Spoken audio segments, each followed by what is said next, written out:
What is going on, guys? This is Daniel, and the Bucks defense is ranked 11th in the NBA, so slightly above average, and I'll be going through some things that caught my attention on this end of the floor.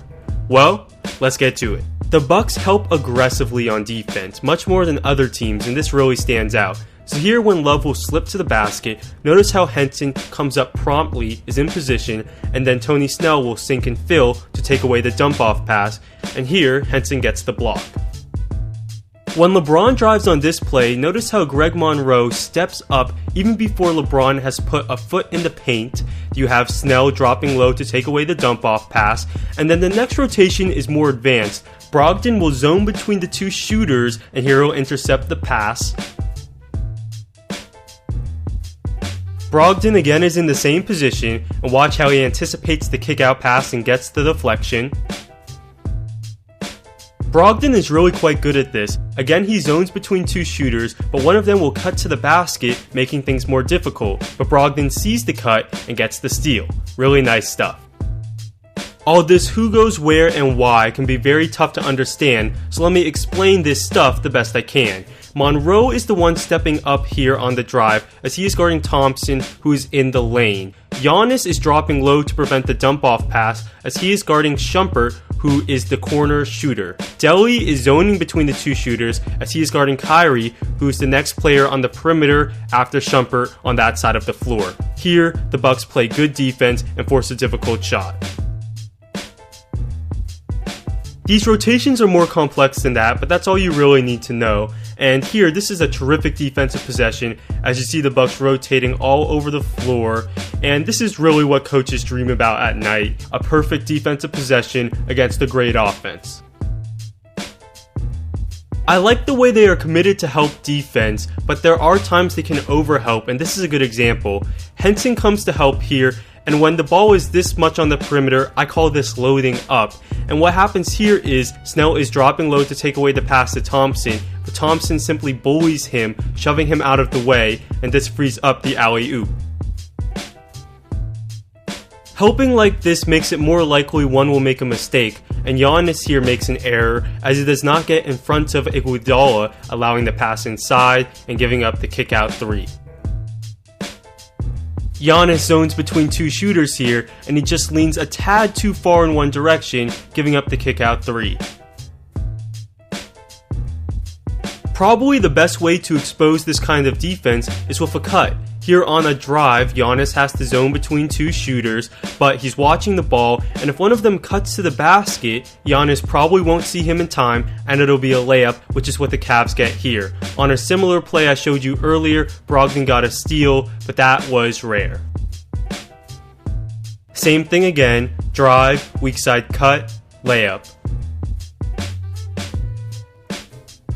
Also, loading up and overhelping can cause miscommunication, and here Teletovic will load up, and all the other Bucks are scrambling on who covers who.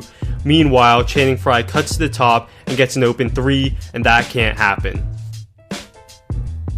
Moving on, and one thing that stood out was on the defensive glass, any big, strong offensive rebounder can bully John Henson, and here Thompson draws a foul. This time Henson looks more like a bystander than anything.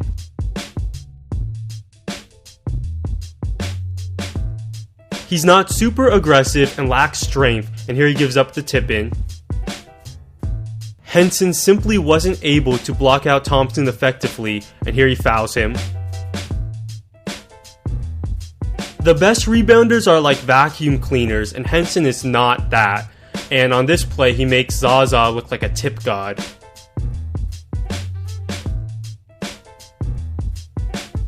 His strength is also an issue against post players. Here David West goes right at him. This was a horrible sequence for Henson. First he jumps on a Zaza pump fake, which should never, ever, ever happen. Then he can't corral the board on the miss.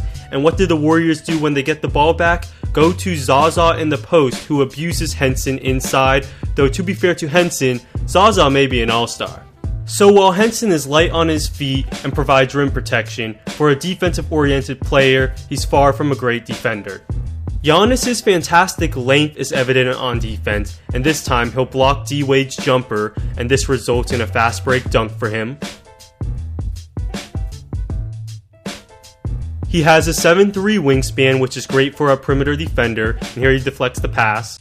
As you'll see here, he gets deflections he just has no business getting. Curry will sling the ball across the court, and there's Giannis to extend like a defensive back and deflect the pass. On the downside, on defense, Giannis often has to guard 4s and 5s who can beat him in the post due to their strength and experience, and here David West will score on him. There are obviously benefits for Giannis playing the 4 or the 5, but if I was an opposing team and Giannis was guarding my good post player, I would definitely go at that matchup. I've noticed Jabari Parker really suffers with mental mistakes on defense, and here on a quick post up he gets sealed off, giving up the layup. LeBron has been shooting well from 3 this year, yet Parker ducks under the screen, giving up the 3.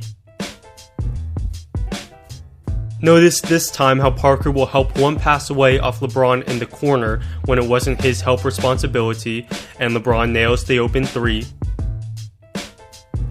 On the drive, Parker will simply stare at the ball, and LeBron will cut right in front of him to get the layup.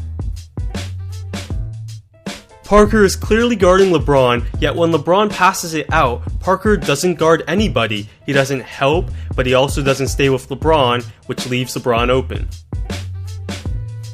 This was bizarre. Parker is guarding the ball, and on the ball screen, the Bucks clearly switch, so Parker should guard Iguodala, who he switched on to, but Parker doesn't guard Iguodala, and doesn't guard Durant either. He just sort of stands there on the perimeter, and when the shot goes up, look who gets the rebound.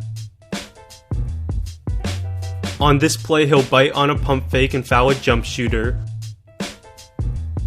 On the bright side, Parker does add positional versatility on defense, as he's quick enough to stick with guards on the perimeter, and here he gets the steal. But at the same time, he's big and strong enough to hang with the big boys. Jason Terry stood out as a liability on defense, and the Bucks don't want him to guard quick point guards, so they'll stick him on a wing, and he can be exposed here. This time, he's guarding Doug McDermott inside, who can post him up and score. And this time, McDermott can simply shoot right over him.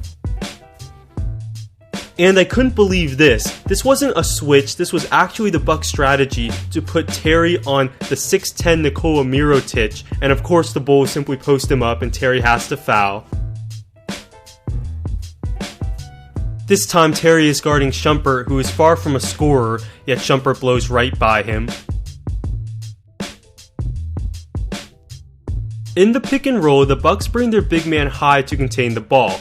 And this is okay because they rotate well on the pass, but Monroe is slow for a big, and having him come this high leaves him susceptible to be split in the pick and roll, which Kyrie does here to him, and this leads to a layup. Wade will split Monroe, and he gets right to the rim but misses the dunk. I mean, Mike Dunleavy is able to split Monroe here. Well, there you have it, guys. The Bucks play hard as a unit and generally rotate well on D, but they also have flaws, of course, particularly when it comes to their individual defenders, such as Parker, Terry, and I didn't get to Teletovic. Thanks for watching, and see you next time.